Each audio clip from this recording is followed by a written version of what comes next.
ফটিকছড়ি উপজেলার নানুপুর আবুল সুবহান উচ্চ বিদ্যালয় কর্তৃক আয়োজিত অর্থাৎ নানুপুর উচ্চ বিদ্যালয়ে যে প্রাক্তন স্বাতন্ত্র ব্যাচ না এবং 2002 যৌথভাবে আয়োজিত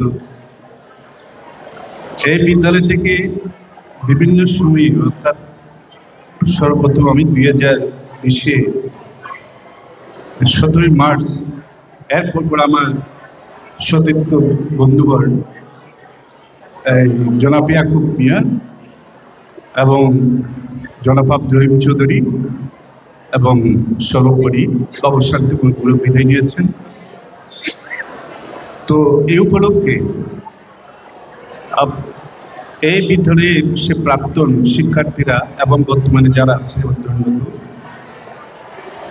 প্রত্যেকের সম্মিলিত প্রচেষ্টায় আজকে যে এত সুন্দর আড়ম্বর পরিবেশে এবং জাঁকজমকপূর্ণভাবে যে শিক্ষকদেরকে সম্মান দিতে গিয়ে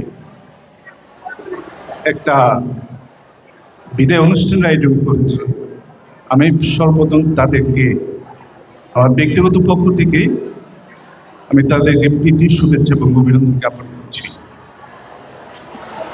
যাও আজকের এই মত অনুষ্ঠানে অর্থাৎ বিদায় অনুষ্ঠানে সম্মানিত সভাপতি, প্রধান অতিথি তথা অর্থবিদ্যা পীঠের সুযোগ্য আমাদের সর্বজন শ্রদ্ধেয় প্রধান শিক্ষক জনাব মোহাম্মদ শাহজাহান এবং বিদ্যালয়ে যারা কর্মরত আছেন অন্যান্য সম্মানিত শিক্ষক শিক্ষিকা মণ্ডলী এবং আমি এই বিদ্যালয়ে যারা তৃতীয় এবং চতুর্থ শ্রেণীর কর্মচারীরা আছেন আমি তাদের প্রতিও আমার যথাযোগ্য শ্রদ্ধা ভালোবাসা এবং অভিনন্দন জানাচ্ছি এবং পরিশেষে যারা আয়োজন করছে এত সুন্দর একটা অনুষ্ঠান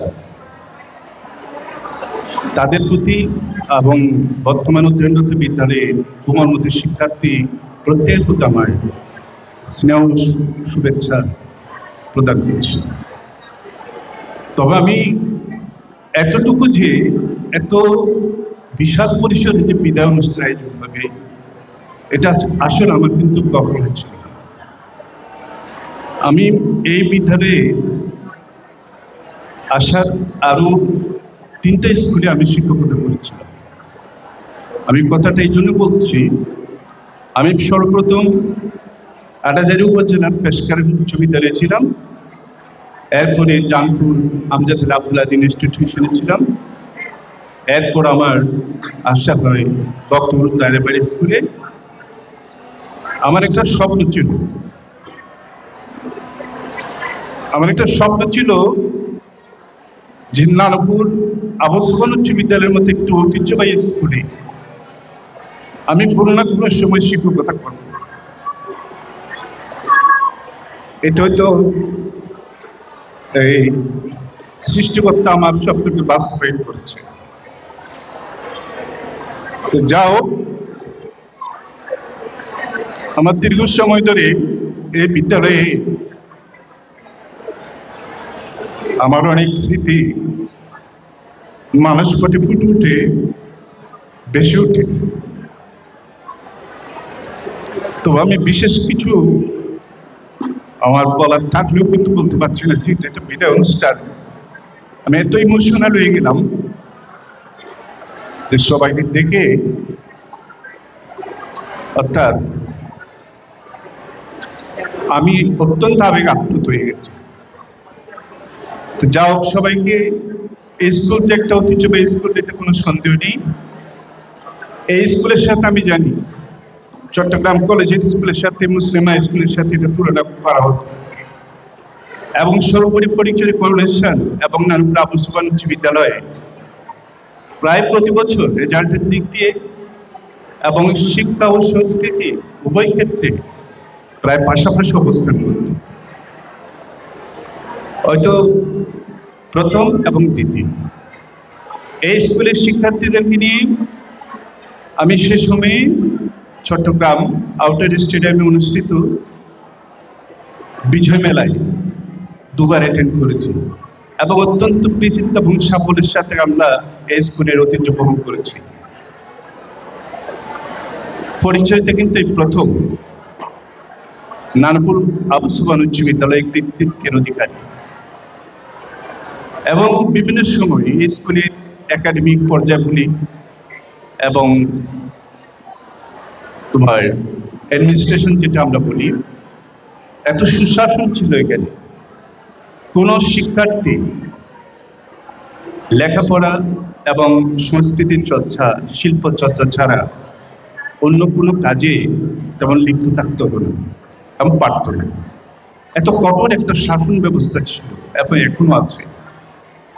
তা আমি আশা করব আমার দীর্ঘ সময়ে যে স্মৃতি, হয়তো আমার শিক্ষার্থীরা ক্লাস 6 থেকে ক্লাস 10 পর্যন্ত পড়ে 5 বছর পর্যন্ত স্কুলের একটা স্মৃতি তাদের মধ্যে থাকে, কিন্তু আমি যে 1995 সাল থেকে 2020 সাল পর্যন্ত, তাহলে আমি যারা 5 বছর এই স্কুল অধ্যয়ন করে তাদের চেয়ে আরো বেশি বেশি করে আমার স্মৃতি থাকার কথা এবং আছে।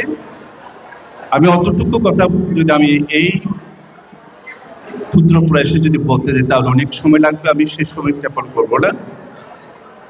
আমি শুধু এটা বলবো, নারায়ণপুর আবু সুবহান উচ্চ বিদ্যালয় একটি ঐতিহ্যবাহী উচ্চ বিদ্যালয়। আমাদের এই এলাকার প্রত্যেকের প্রয়োজন এবং আমাদের প্রাক্তন শিক্ষার্থী এবং বর্তমানে যারা অধ্যয়নরত আছে প্রত্যেকের প্রয়োজন। এবং আমরা শুধু আজকে বিদায় নিতে যাচ্ছি, আমাদেরও দায়িত্ব কর্তব্য আছে নানপুর স্কুলের বিভিন্ন দিক দেখাশোনা করা এবং খবরাখবর নেওয়া। এবং যখনই আমি এতটুকু বলতে পারি, যখন আমাদের কোনো প্রয়োজন হবে, শুধু বিদায় নিচ্ছি এই বলে যে দায়িত্ব কর্তব্য থেকে আমরা মুক্ত হচ্ছি তাই না। যখনই প্রয়োজন হবে, যখন আমাদের কোনো কাজ প্রয়োজন হবে, আমি ব্যক্তিগতভাবে আমি সাড়া দেব। এটা আমি প্রমিজিং পাব। তো যাও, আমি বেশি আমার কথা বাড়াবো না। আমি হয়তো আমার প্রাক্তন শিক্ষার্থীরা বিভিন্ন পেশায় অত অধ্যয়নে নিয়োজিত আছে, তাদের স্ব অবস্থান থেকে তারা অত্যন্ত সফলতা অর্জন করেছে এবং করতে যাচ্ছে। আর যারা অধ্যয়নরত, আমি তাদেরকেও বলবো এই বিদ্যাপীঠের সেই ঐতিহ্য ধারাবাহিকতা তোমরা রক্ষা করে যাবে এবং তোমরা যাতে তোমাদের পরিবারের, সমাজে, রাষ্ট্রে বিভিন্ন কর্মকাণ্ডে দায়িত্ব কর্তব্য সুন্দরভাবে পরিচালনা করতে পারো, আমি সেই দোয়াটুকু আশীর্বাদ তাদেরকে করছি। তা আমি আজ বিশেষ কিছু বাড়াবো না। প্রত্যেকের সুস্বাস্থ্য কামনা করছি এবং দীর্ঘায়ু কামনা করছি, শুভ কামনা করছি। যারা এত সুন্দর আয়োজন করছে, আমি একটা কথা বলবো যে আমি 95 থেকে যদিও স্কুলে আমি এত সুন্দর একটা আয়োজন, বিদায় শিক্ষকের বিদায় অনুষ্ঠান যে এত সুন্দর সুচারুভাবে সুশৃঙ্খলভাবে আমি কিন্তু দেখিনি, আমি প্রথম। তার জন্য যারা আয়োজক, যারা এই উদ্যোগ নিয়েছে, আমি তাদেরকে আবারও আমার ব্যক্তিগত পক্ষ থেকে প্রীতির শুভেচ্ছা অভিনন্দন জানাচ্ছি।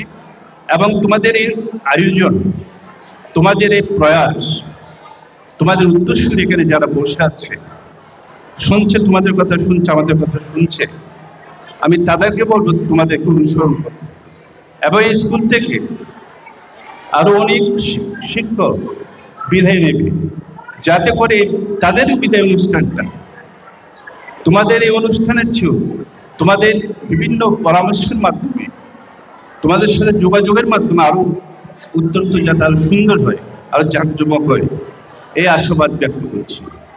সর্বোপরি প্রত্যেকের মঙ্গল কামনা করে এবং দীর্ঘায়ু এবং নিরোগ কামনা করে আমি আমার বক্তব্যের এখানে রেখে টানছি। সবাইকে ধন্যবাদ।